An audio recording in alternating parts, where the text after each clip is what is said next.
Hi எல்லாருக்கும் வணக்கம். This is Karthika. Welcome back to my channel Mommy's Diary. இந்த video வந்து 16th ஆகஸ்ட் இண்டிபெண்டன்ஸ் டேக்கு அடுத்த நாள் எடுத்த விலாகு.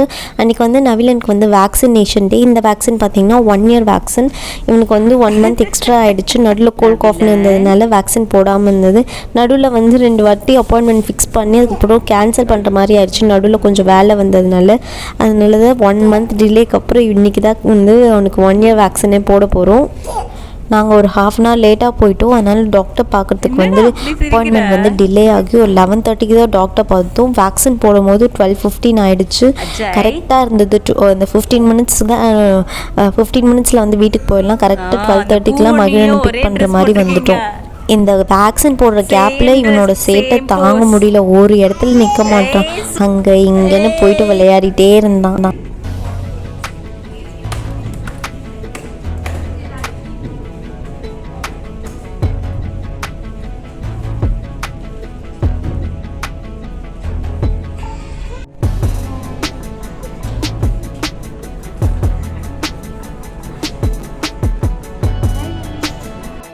ஆக்சுவலி நர்ஸ் கூட வந்து ரொம்ப நேரம் விளையாடிட்டே இருந்தானா. அந்த நர்ஸ் சொன்னாங்க, நான் எப்படிடா உன்னை பிடிச்சிக்கிறது, டாக்டர் வேக்சின் போடும் போது எனக்கு கஷ்டமாக இருக்கும்டா அப்படின்னு சொல்லிட்டு இருந்தாங்க. ஃபைனலி டாக்டர் வந்துட்டார். பாவம் குழந்தை நெக்ஸ்ட் என்ன நடக்க போகுதுன்னு தெரியாமல் டாக்டரையே பார்த்துட்டு இருந்துச்சு.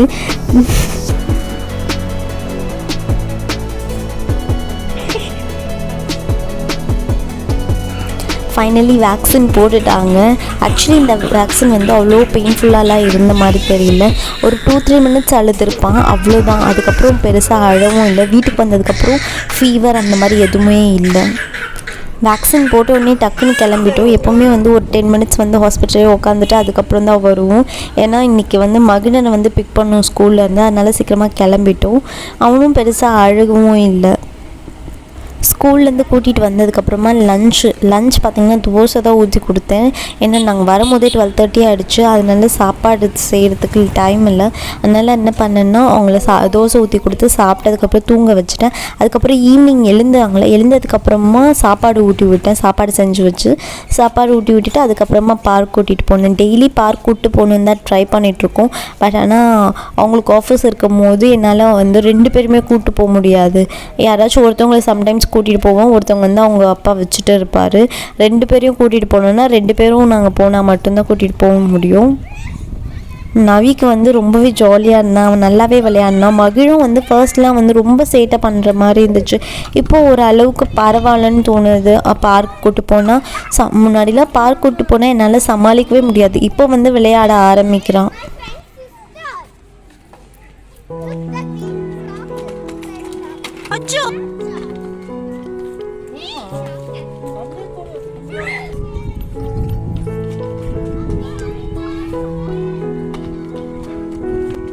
பார்க்லேருந்து கிளம்பிட்டு அப்படியே பைக்கில் ஒரு ரவுண்டு போயிட்டு இப்போ தான் வீட்டுக்கு வந்தோம். வீட்டுக்கு வந்துட்டு இப்போ வந்து டின்னர் பண்ணுறேன். டின்னர் பார்த்தீங்கன்னா பன்னீர் பட்டர் மசாலாவும் சப்பாத்தியும் பண்ணேன்.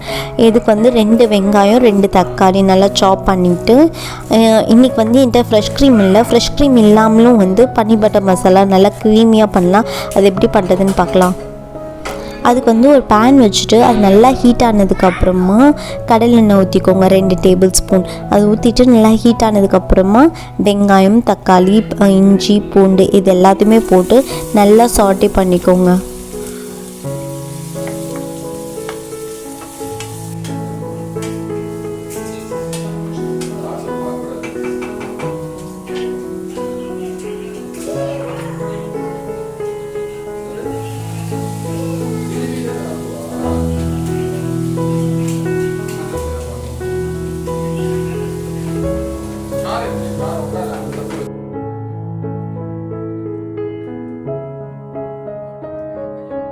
வெங்காயம் தக்காளி இஞ்சி பூண்டு இது எல்லாமே நல்லா சாட்டே ஆனதுக்கப்புறமா ஒரு 15 முந்திரி போட்டுட்டு நல்லா சாட்டே பண்ணுங்கள். இது சாட்டே ஆகும் போதே இந்த மசாலாவுக்கு தேவையான அளவுக்கு சால்ட்டும் சேர்த்துக்கலாம். சால்ட் சேர்த்துட்டு நல்லா சாட்டே பண்ணுங்கள்.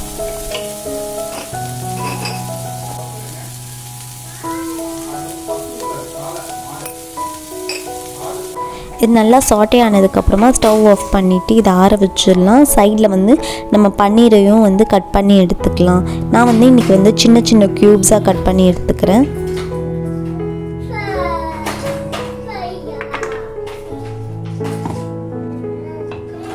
நம்ம வதக்கி வச்சுருந்தோம்ல மசாலா, அதை வந்து மிக்ஸி ஜாருக்கு ட்ரான்ஸ்ஃபர் பண்ணிவிட்டு நல்லா ஆற வச்சிடலாம்.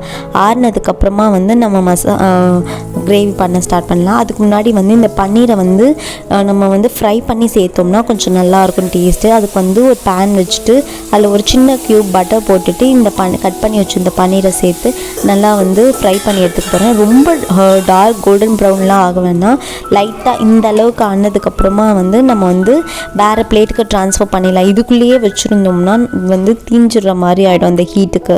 அதனால் தனியாக ட்ரான்ஸ்ஃபர் பண்ணிவிட்டு அதை ஆற வச்சிடலாம். இப்போ வந்து அந்த மசாலா வந்து நல்லா ஆறிடுச்சு, அதை வந்து கிரைண்ட் பண்ணி எடுத்துக்கலாம்.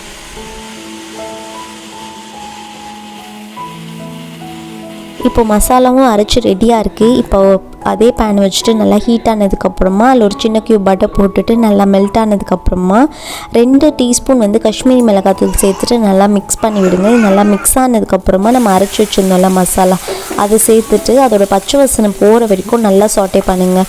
நல்லா சாட்டே ஆனதுக்கப்புறமா நம்ம ஃப்ரை பண்ணி வச்சுருந்தோம்ல பன்னீர், அதை வந்து இந்த மசாலாவில் சேர்த்துட்டு நல்லா மிக்ஸ் பண்ணி விடுங்க. பன்னீரும் இந்த மசாலாவும் நல்லா மிக்ஸ் ஆனதுக்கப்புறமா நம்ம ஒரு 1/2 டீஸ்பூன் வந்து கரம் மசாலா சேர்த்துட்டு நல்லா மிக்ஸ் பண்ணி விட்டிங்கன்னா பன்னீர் பட்டர் மசாலா ரெடி. ஆக்சுவலி ஆத்தென்டிக்காக செய்யும் போது இதில் வந்து க்ரஷ்டு கசூரி மேத்தி போடுவாங்க. என்கிட்ட இன்றைக்கி கசூரி மேத்தி இல்லாததுனால நான் அப்படியே விட்டுடுறேன். இதில் வந்து ஃபைனலாக ஒரு சின்ன க்யூப் பட்டர் போட்டு இறக்கிடுறேன். அவ்வளோதான், பன்னீர் பட்டர் மசாலா ரெடி. நல்லா க்ரீமியாக இருந்துச்சு. டேஸ்ட் வந்து அதே மாதிரி தான் இருந்துச்சு, பெரிய டிஃப்ரென்ஸ்லாம் இல்லை. இதில் வந்து ஃபைனலாக வந்து ஃப்ரெஷ் க்ரீம் சேர்ப்பாங்க, அது என்கிட்ட இல்லை. ஃப்ரெஷ் க்ரீம் இன்றைக்கி இல்லாததுனால நான் அப்படியே விட்டுட்டேன். உங்கள்கிட்ட ஃப்ரெஷ் க்ரீம் இருந்துச்சா நீங்கள் வந்து கரம் மசாலா சேர்த்துட்டு நல்லா மிக்ஸ் பண்ணதுக்கப்புறமா ஸ்டவ் ஆஃப் பண்ணிவிட்டு ஃப்ரெஷ் க்ரீம் சேர்த்துட்டு நல்லா மிக்ஸ் பண்ணி விட்டுடுங்க. அவ்வளோதான், சப்பாத்தி போட்டுட்டா டின்னர் ரெடி. ஆக்சுவலி மகிழனும் நவிலனும் வந்து சாப்பிட்டுட்டாங்க. அவங்களுக்கு வந்து 7 o'clock வந்து டின்னர் கொடுத்துட்டேன். இப்போ எங்களுக்கு மட்டும்தான் நான் டின்னர் செஞ்சிட்ருக்கேன்.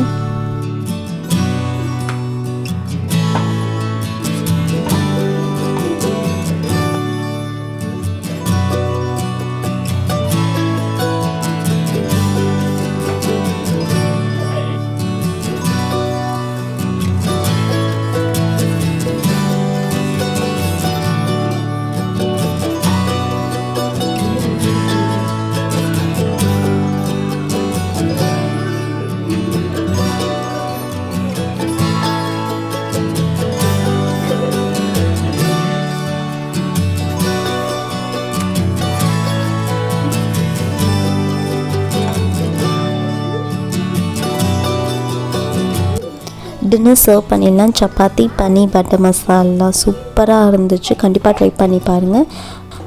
அதுக்கப்புறம் வீடியோ பார்த்தீங்கன்னா நெக்ஸ்ட் டே மார்னிங் 10 o'clockலேருந்து தான் ஸ்டார்ட் பண்ணுறேன். சண்டே வந்து அம்மா வீட்டுக்கு போயிட்டு மண்டே ஈவினிங் தான் வந்தேன். அதுக்கப்புறம் டியூஸ்டே வந்து ஹாஸ்பிட்டல் போயிட்டேன். அது அப்படியே வந்து துணி எல்லாம் சேர்ந்து டம்பாகி இருந்தது, அது எல்லாத்தையுமே மிஷினில் போட்டுட்டு அதுக்கப்புறமா பெட்ரூம் வந்து ரொம்பவே இதுவாக இருந்துச்சு. காலையில் தூங்கி எழுந்து எதுவுமே க்ளீன் பண்ணவே இல்லை.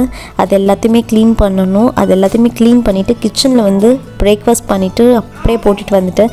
அது எல்லாத்தையுமே க்ளீன் பண்ணிவிட்டு ஃப்ரெஷ்ஷாக லன்ச் செய்கிறதுக்கு ஸ்டார்ட் பண்ணணும்.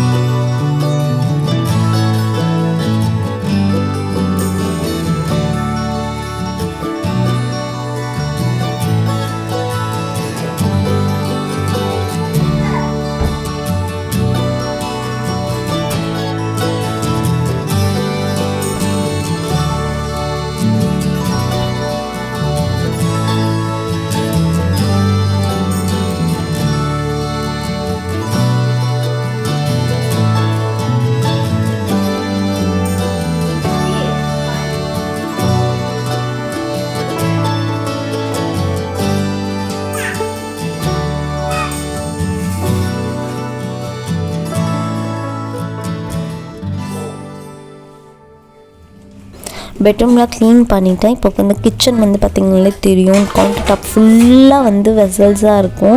எல்லாத்தையுமே எடுத்து வச்சுட்டு அதுக்கப்புறமா வாஷ் பண்ணது எல்லாத்தையும் எடுத்து வச்சுட்டு வாட்டர் பாட்டில் வந்து நைட்டே வந்து ஃபில் பண்ணி வச்சுருவோம். அது எல்லாமே வந்து மார்னிங் காலி ஆகிடும்.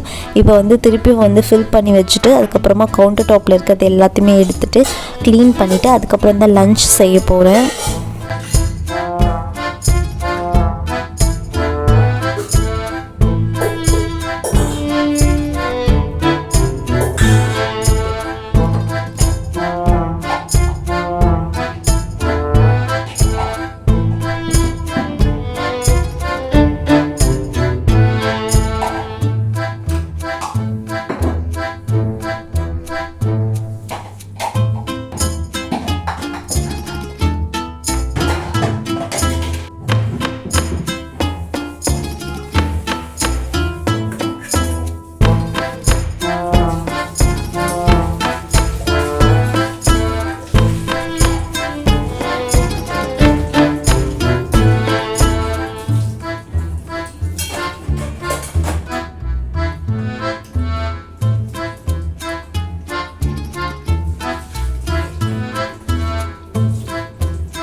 அவள் தான் கிச்சன் கவுண்டர் டாப் ஃபுல்லாக க்ளீன் பண்ணியாச்சு. இப்படி தான் இருக்குது என்னோடய கிச்சன் கவுண்டர் டாப்பை. ஆக்சுவலி பிரேக்ஃபாஸ்ட்டோ லஞ்சோ டின்னரோ எது செய்கிறதுக்கு முன்னாடியோ கவுண்டர் டாப்பை வந்து ஒரு வைப் பண்ணி விட்டுட்டு நீங்கள் வந்து சமைக்க ஸ்டார்ட் பண்ணி பாருங்கள். ரொம்ப சாட்டிஸ்ஃபைங்காக இருக்கும், ஆசையாக இருக்கும் சமைக்கிறதுக்கே. இப்போ நான் க்ளீன் பண்ணிகிட்டு இருக்கும் போதே பார்த்திங்கன்னா அம்மா வந்தாங்க. வரும்போதே வந்து பாறை மீன் வாங்கிட்டு வந்திருந்தாங்க. ஸோ இன்றைக்கி வந்து அம்மாவோட பாறை மீன் குழம்பு ரெசிபி தான். நல்லா கடாய் நல்லா சூடானதுக்கப்புறமா எங்கள் அம்மாவோட மீன் குழம்புல வந்து இந்த 3 இன்க்ரீடியண்ட் இருக்கும் தாளிக்கிறதுக்கு. ஒன்று பார்த்திங்கன்னா கடுகு, அதுக்கப்புறம் சோம்பு, அப்புறம் வெந்தயம். இது 3மே போட்டு தான் தாளிப்பாங்க. நல்லா தாளித்ததுக்கப்புறமா கை ஃபுல்லாக வந்து கருவேப்பிலை போட்டுட்டு அது நல்லா பொரிஞ்சதுக்கப்புறமா 3 பச்சை மிளகா போட்டு நல்லா ஃப்ரை பண்ணிவிட்டு அதுக்கப்புறமா தான் வெங்காயம் போட்டு வதக்குவாங்க. அது நல்லா வதங்கினதுக்கப்புறமா இஞ்சி பூண்டு பேஸ்ட் வேணும்னா நீங்கள் போட்டுக்கலாம். ஆனால் இவங்க எப்போவுமே பூண்டு தான் போட்டு நல்லா இடிச்சிட்டு பூண்டு போட்டு வதக்குவாங்க. அதோட வாசனை ரொம்ப சூப்பராக இருக்கும். அதுக்கப்புறம் பூண்டு போட்டால் நல்ல ஹெல்த்தியும் கூட. இது நல்லா சாட்டே ஆனதுக்கப்புறமா 2 பழுத்த தக்காளி வந்து கட் பண்ணி வச்சுருக்காங்க. அதை போட்டுட்டு நல்லா சாட்டே பண்ணுறாங்க. வெங்காயமும் தக்காளியும் நல்லா வதங்கிட்டு இருக்கும் போதே வந்து ஒரு பெரிய சைஸ் வந்து புளியை வந்து நல்லா கரைச்சி வச்சுக்கிறாங்க. ஆக்சுவலி நீங்கள் வேணும்னா இந்த மிளகாத்தூளை வந்து புளி கரைசல்லையே கூட நீங்கள் சேர்த்துக்கலாம்.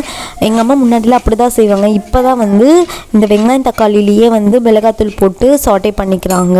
இதில் வந்து 5 ஸ்பூன் வந்து மிளகாத்தூள் போட்டாங்க, சின்ன சின்ன ஸ்பூன் அது. அதில் வந்து நல்லா சாட்டே ஆனதுக்கப்புறமா மிளகாத்தூள் போட்டு நல்லா சாட்டே பண்ணதுக்கப்புறமா கரைச்சி வச்சுருந்த புளியை ஊற்றிட்டு நல்லா மிக்ஸ் பண்ணி விடுறாங்க.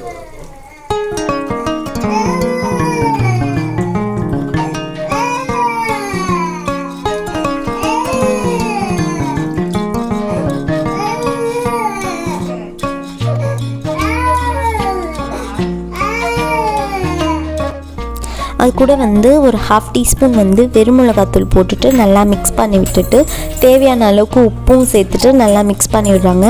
இதை நல்லா மூடி போட்டு ஒரு 10 நிமிஷத்துக்கு மேலே ஒரு 15 நிமிஷமாச்சு அது கொதிக்க வைக்கிறாங்க. அது ஒரு பச்சை வாசனைலாம் போயிட்டு நல்லா வந்து குழம்பு வந்து திக்காகணும். அதுக்கப்புறமா வந்து மீன் சேர்த்துக்கலாம். இப்போ பார்த்திங்கன்னா குழம்பு ஒரு 15 நிமிஷத்துக்கிட்ட வந்து நல்லா கொதிச்சிருச்சு. இப்போ கொதிச்சதுக்கப்புறமா மீன் சேர்த்துக்கிறாங்க. மீன் சேர்த்துட்டு கரெக்டாக வந்து ஒரு 7 மினிட்ஸ் வந்து நல்லா கொதிச்சா போதும். ஆஃப் பண்ணிட்டிங்கன்னா இந்த மண்சட்டியில் இந்த சட்டியோட சூட்லேயே வந்து மீன் நல்லா வந்து வெந்துடும். இவ்வளோதான் மீன் குழம்பு ரெடி. இது வந்து ஃபைனலாக வந்து கொத்தமல்லி போட்டு கார்னிஷ் பண்ணிடலாம். நான் அதெல்லாம் வீடியோ எடுக்கவே இல்லை. எங்கள் அம்மா வந்து எப்போ செஞ்சாங்கன்னே தெரியல அந்த வேலைலாம். இப்போ வந்து நான் வந்து ஃபிஷ் ஃப்ரை பண்ண போகிறேன். ஃபிஷ் ஃப்ரை பண்ணும்போது நல்லா எண்ணெய் ஊற்றிட்டு தவா காஞ்சதுக்கப்புறமா எண்ணெய் ஊற்றிட்டு ஒரு 2 கருவேப்பிலை கொத்து வந்து அப்படியே வச்சுட்டு அது மேலே வந்து ஃபிஷ்ஷை ஃப்ரை பண்ணி பாருங்கள். செம்ம வாசனையாக இருக்கும். டேஸ்ட் வந்து சூப்பராக இருக்கும்.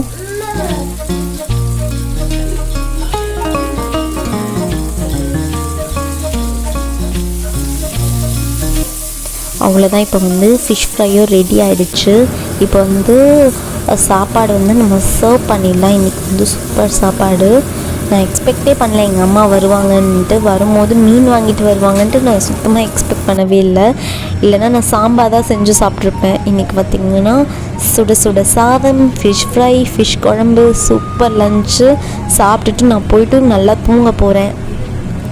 இந்த வீடியோ உங்களுக்கு பிடிச்சிருக்கோன்னு நம்புகிறேன். இந்த வீடியோ உங்களுக்கு பிடிச்சிருந்தா நீங்கள் லைக் பண்ணி ஷேர் பண்ணி சப்ஸ்கிரைப் பண்ணுங்கள். பாய்.